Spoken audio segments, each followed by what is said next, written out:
Hello my drama squad, thank you for showing your love and support. कालचा दिवस खूप exciting होता. न्यू चॅनल चालू केलं आहे ना. चला मग आजची कहाणी ऐकूयात. ट्यूजडेला अर्धा दिवस लाईट नव्हती. मोबाईल लॅपटॉपमध्ये पण चार्जिंग कमी.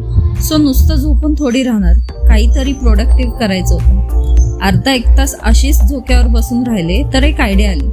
म्हटलं आता थोडी लाईफ परत कुठे सुरळीत चालू झाली आहे. मी माझ्या हेल्थकडे पण लक्ष द्यायला लागले आहे.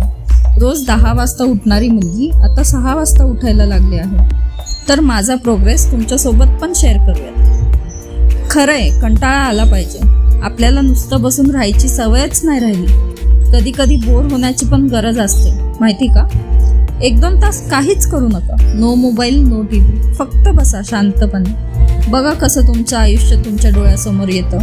यू नेव्हर नो, कदाचित तुम्हाला पण क्लॅरिटी मिळू शकते. चला, आजसाठी एवढंच. येते उद्या परत माझी स्टोरी घेऊन. Tata, bye bye.